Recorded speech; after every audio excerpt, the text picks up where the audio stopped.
Armo.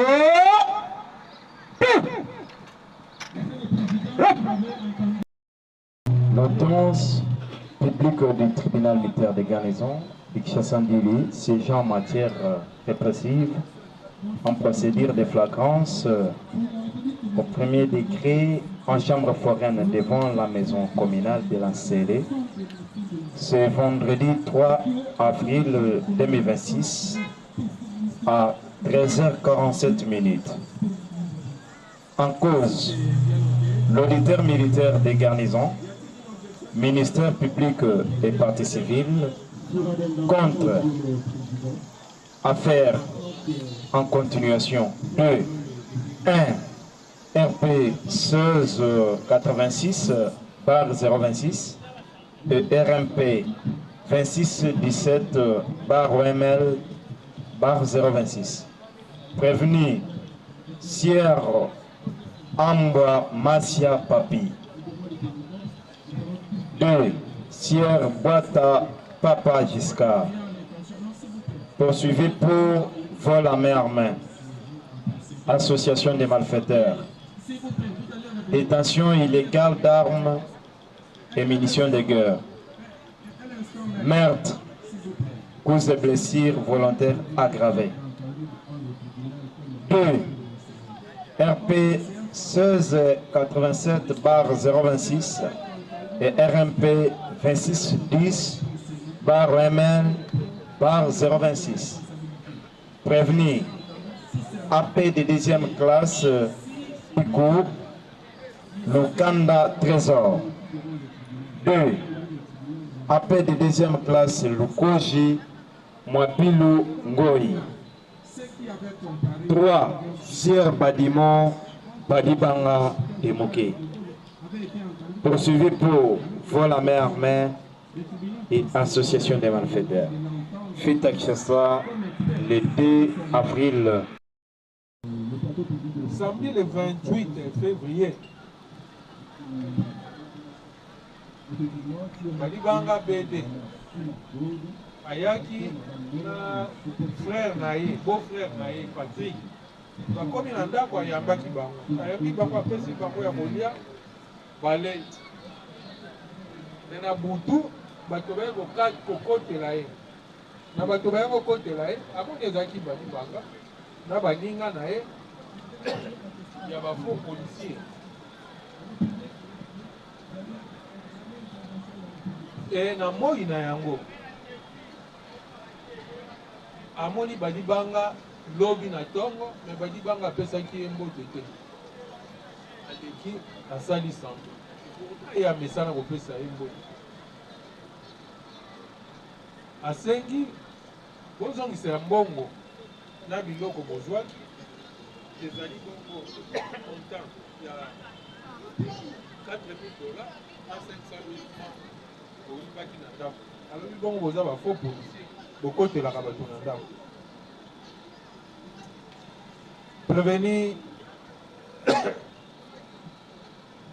Prévenir Badibanga Olandi réaction na yo eza nini na makambo wana?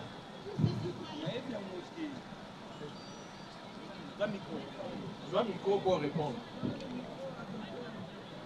Répondre à la micro. Oui, répondre. Mais nani Patrick oyebi Patrick nayebi aza moninga. Est-ce que Patrick mokolo bokendeki na ye na ndako ya grand frère na ye wana eza solo ayambaki bino boliaki? Patrick nde afandaka mpanga avandaki pa ya grand frère wana. Sikoyo ayambaki bino na air nini ntango boliaki? ye azalaki te, moto azalaki kaka Patrick ezalaka lendi. Ezalaka lendi nga nauti ndako mpo nga afandaka na sempe bango bavandi likolo to bakanganga sisi le bomba fani mwa yena yaka kaka kutena muna mbote vandi to banjo solula andeni akali comme na temps mo abi fait tika ki 3000 mo na ndako na bukina munya mote na fuye nga kuna beta petit mo kwa sana mo ane mo ya moke abi nga kuna beta petit wana na kaise ye mutai limbongo nabi ese kuna ki ebo petit mo pa ki le classe ese kuna ki bien o mo sana tuna ki abi problème ya te so va ye o ye bisi esi na vandi ti amoboy na bisi na mbongo awa 1000 francs yo so za mbongo to sangisa atuma sanga na mbongo to 3000 kutu ya mwana batika ki bungi ye moko na munoko ne Patrick la lobi habité to kitana pale fufu na masango ezana to somba mbisi to lela mo fufu ne to kenenga yi à part ça Vous avez confirmé que samedi on a beaucoup manqué dans ndako samedi ezalaki lundi samedi na nazalaki na ndako na belaki dimanche na belaki lundi nde nakende kotika mama na ngai po abotanga nakende kotika po aye mingi asala nzambe ndako epai boliaki na Patrick eza ndako ya yaya Patrick yango wana yaya Patrick wana nde fumakai oui. Donc vous confirmez que comment il n'a pas il y a Fumata il peut vous dire qu'il n'a pas Patrick. Ok. Vous confirmez que vous avez vu Patrick. Oui. Alors Fumata il faut reconnaître que quand il y a Patrick camarade là. Alors puis jour où on a beaucoup comment il n'a pas comme il n'a pas il vous dire qu'il n'a pas peu importe ce qui est mais toujours est-il que vous avez qu'il n'a pas et comme mutu na mutu wana yo ozongi lié na batu mabe abondi elongi na yo na batu mabe okuzaki na batu okoti oyibi et bozalaki na minduki mibale na machete mibale na tika osimba machete te na vino banda na kula na tika osimba te machete pe oya nde bitumba na tika okunda na tika okunda te na tika osimba machete te na zape kulunga te ona ko bitumba machete po ana kimasaba na za makambo wana te oyebi Fumata eza déjà ba évidence mibale mais ntango Fumata abakisi ya solo liaki ya solo komaki na ndako wana ondima mais ntango alobi ke okomaki na ndako na ye na bato ya mabe boyaki mpe boyini ye okonteste yango mpo na yo mais ye amonaki yo alobi te olobi te ndenge nini kasi nazoloba verité nde yango wana nga samedi nazalaka nga nabimaka nayaka ozonga apoko apart ka samedi nde nzoto dérange nga nabima te na dimanche lundi na ntongo nde nakendaka kotika mama azwi transport na ndenge akendaka kozonga na nga na ye ezonga nde tokutani na Patrick to tokutani na Patrick tovandi tosololi tanke bamatsa nde ye nde moto abande lisolo ya makambo ndako na bango nga nayebi makambo ndako na bango te po nga nakotaka kuna te nayaka kaka tosuki na porte ya bimisi bakiti tovandi mais ntango ye apresi prévenir abi te masa mbongo batikaki mpa grand frère naye namoni yango te nga nayebisi te nga naa na 1000 francs na poche naa na 1000 francs ye alobi nga na fufu na masango ndenge akendaki alambi tolie esi aba wana eloko te samedi nga natambolaka te dimanche nazalaki na ndako samedi te na ndako mukolo bokutanaki na après kolia na ndako bokutana lisusu mbala boni tokutana te apart lundi oyo nga nakenda kotika mama biso liboso na mama toosolola ye nde na nsima na nga mokongo azoya eza te oyo azalaki ye aleki nga namoni ye mpo anapesa mbote na boyi mbote ezalaka force te mutu musu akopesa mpe mutu mbote akozala yebi yo ape mbote musu mpe akozala yebi yo me abeti okara eza kaka te so omoni mutu mama mbote omoni mutu mbote omoni mutu mbote eza bongo te Est-ce que lundi on a quand même beaucoup d'anaki? Beaucoup d'anaki dans Zela. Lundi yazaki sima mukongo nanga. Biso liboso na mama. Nasi ko mutoza na sima mukongo na o mona endenge ni. Kasi tango nazotambola ti. Mutozo ya sima mukongo no. Moko ota boyi. Ah, yo o balisa yelo kinasi. Ngai na mona ki makolozo ya sima mukongo nanga. Tango na balusi misu nde na moni ebo. Biso pe lokwato bakozola na mama ngana kipaki ete. Nande na ke na tiki mama na transport, azui transport, nande ya ke ngape na baluki na songi apa wana eloko sute. Bo kutana ki na ye quand même. Mais bo solo la kite. To solo la ki na ite. Solo la na ite.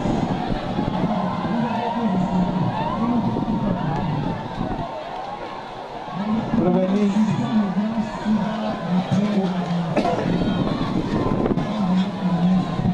Olandi. Monsieur Foumatai, alobi badimo butu wana bokendeki na ye mpe boyibaki bongo na ye bokendeki na minduki mibale na mashete mibale alobi boza bafaux policier bokotelaki ye bino na badimo mpe boyibaki ye manduki eza ya mosala ngala oyo otambola nango ndenge nini otambola nango mpona nini nayebi mpe makambo wana te mpe tika mpe komona ye te natika mpe kokenda ndako na ye te nayebi mpe ye te azwili biso nini na mosala ndenge biso tosambaki me makambo wana biso toyebi yango te proveni lukoji tuwe mpe ndenge moko Foumatai alobi bokotelaki ye na ndako yo na badimo na nzika mpe boyaki na minduki mibale mashete mibale toyebi yango te mokonzi konduki eza ya mosala tosala mosala alobi boza bafaux policier bozokotela na bandako mpona kobotola bango biloko lokuta mokonzi tola bafaux policier tolwasale ndenge na butu wana bokotelaki ye te epai moko te me bapolisier baza ebele boni ya kotanga kaka bino eza jalousie jalousie oui boweli na ye eloko nini alingi batu biso touche alingi batimi biso touche oui mais touche na likambo nini bato baza ebele bapolisier baza ebele toyebi yango te mokonzi bino bapolisier baza ebele mapolisi kaka bino mpona nini toyebi yango te mokonzi ministère public. Monsieur le Président, merci de m'avoir accordé la parole. D'abord, le prévenu Badimo. Je le tiens en mot parce que il vient de dire que il travaille. La Bimarana Tongo, la zone de Kanapoko. Donc, il n'a pas un temps libre à la maison. Alors, notre préoccupation est celle-ci.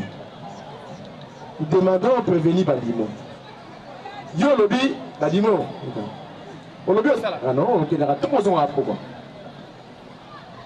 So, ngongani ni yo koma kana susi ya te baba na kotido bitinda okenda ka ozonga kabisa. Ngana suseti na iba na mutute. Na suseti na iba na mutute. Bango ba policier. Ngana civil.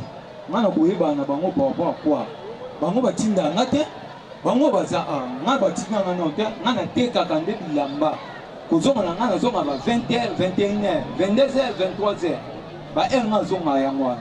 Mais ngana bango toyebani te tokutana pe te. Ok. Je pense que le tribunal a zone na balobanao malamu. So tango bakangi yo na butu na bamuba. Pourquoi yo oboyebi sa bamuba babenga ba policier oyo bayebi yo te batinda ka pe yo te pour ba ko confirmer si réellement bayebi yo. Ngana tite bango babenga bango te. Otinda ki mutu moko babenga bango. Na lobi boyi to ba soda bakangai nga bakangi ngai nazali na boy olobi boyi bango boyi usu usu ko kese na sengeng tika ko zo bano episode la mulai olobaki boyi to bakangi yo olobi batu na ba police to ba yebi yo ndi bakenda ko binga police c'est pas ça bongo mama boyi usu abi yango to tuni yo bimaka tongo ozonga ka 22 heures Il y a un policier, vous voyez, si vous avez un bon discours, vous bato nyonso kovanda na wapi ozotinda bango babenga bapolisier oyo boyebani na bango te oka confirme soki bayebi yo ngai natindaki bango te. Ok, ça va. Prévenir, comment on dit? Loukoshi, vous avez micro. Vous avez un bureau? Oui. Vous avez un bureau pour l'ami? Aye, oui, c'est du tout. Ouais, autant la moto, tu connais, à l'obi, aye, bibino. Tant que vous avez un comment on y est? Comment on y est? Oui, ici, comment on y est? Oui, c'est billet. Oui, bien, oui. Comment on est là? Au-dessus de la Tindate. Eh, au-dessus de la réalité. Mais non, bien, c'est l'équipe qui est bien, ça, bon, on a vu ce qui est habitué. Au-dessus de la réalité. Tu l'as vu, Tindate. Au-dessus de la réalité. Prévenir, Sikou. Au-dessus de la Tindate. Au-dessus de la réalité. Oui, oui, bien, été. Moi, je connais pas. Quand tu as gagné. Oui, oui. Oui. Prévenir Badimo, ou à la Simana. Au-dessus de comment on a été. Bokonzi ndenga pena za boye na monyo boye na kwa mona pena za peso bokonzi na bonjour na tuni boye problème na tuni boye prévenir Badimo za sima na bino wa sima na yo tala ye bien attends makasi azonga ka 22 on les a vu prévenir moi biso to la ndango za ki. OK, ça va. Monsieur le président, vous comprenez que ces trois personnes, trois prévenus qui sont devant vous, se connaissent mieux. Pas plus tard qu'une semaine, monsieur le président, ils vous ont dit ici que c'est un monsieur qu'ils connaissent dans l'air social. Aujourd'hui, Badimo dit qu'il ne connaît personne entre eux deux. C'est ça leur mode d'opération, monsieur le président. Ils ne savent pas qu'ils ont été entendus ici, monsieur le président. Ils ont eu à déposer devant votre guide tribunal. Vous leur avez posé des questions. Et tous. Et ils vous ont dit que tous les policiers, si les éléments de la garde républicaine qui étaient dans une mission mixte avec le policier sont allés leur faire appel, c'était pour venir confirmer si réellement ils se connaissent avec le prévenu Badimo. Nous n'inventons pas. Vous aviez entendu la fois passée, même si vous lisez dans leur PV, en leur posant la question de savoir si, comment est-ce que les policiers ont été arrêtés. Ils vont vous dire que nous étions au niveau du SUSIAT, le JR va venir nous appeler parce qu'il y a quelqu'un qui a cité, il travaille avec nous au niveau du SUSIAT. Voilà pourquoi on nous a amenés pour aller confirmer si réellement nous les connaissons. J'ai même posé la question, il faut passer, savoir si, comment est-ce que vous êtes dans un poste de police et on vient, les gens viennent et vous enlèvent comme ça, vous abandonnez le poste pour aller voir juste une personne qui a été arrêtée à côté. Pourquoi? Aujourd'hui, ils changent de langage. Donc vous comprendrez, monsieur le président, que ce sont des gens qui se connaissent mieux, ce sont des criminels, monsieur le président. Badimo dit, d'abord il avait nié qu'il ne connaissait pas la victime à la personne de messieurs Fumataï. Il ne connaissait pas.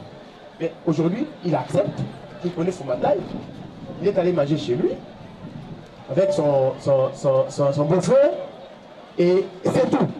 Mais sous la question de savoir, parce que c'est le lendemain, le lundi matin, quand Fumataï était en train de sortir vers l'arrêt, il a croisé monsieur le prévenu Badimo. Badimo a pris fuite. Il a répondu ici que si j'étais pressé parce que j'accompagnais ma mère qui allait au niveau des indébitables au Pascal. Aujourd'hui, il change encore de langage, monsieur le président. Au moment opportun, monsieur le président, nous allons y revenir. Nous avons dit. Merci, ministère public. La défense, la partie civile. Maître Niembo Papi, avocat au barreau de Puyo. Et enfin, Maître Patrice Mukanga Ingondo. Patrice Mukanga Ingondo, avocat au barreau, près de la cour d'appel de Kinshasa Matiki. La défense de la partie civile, vous avez la parole pour réagir. Monsieur le Président, une ou deux questions suffiront, je voulais dire. La question, nous la posons à Monsieur Di... Monsieur Badimo. B52. B52. Il lui est déjà arrivé de rencontrer Fiston et ne pas le saluer. Badimo, Hollandi, question avocat, avocat Ningi Koyeba. Est-ce que vous aussi beaucoup d'années déjà dans fiston, peu au boy coupé ça un bot.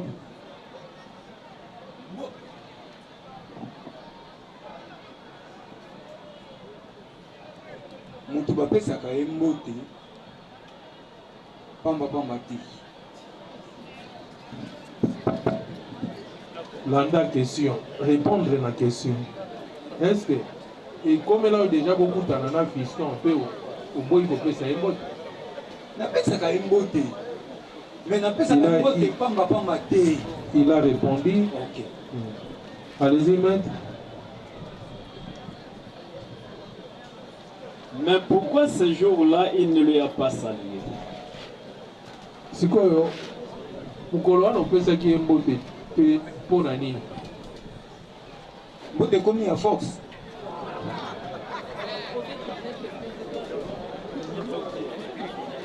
Allez-y, répondez. Pour matin, il y a lobby, mon collègue et les kaki. Amoni Longinayo. Amoni yona baninga na oba policier. Amoni bino na ba machette. Amoni bino na mindu. Bokoti na ndapo. Boyibie. Boyibie mbongo ebele. Pe lobi na ngwa kuta na ona nzela.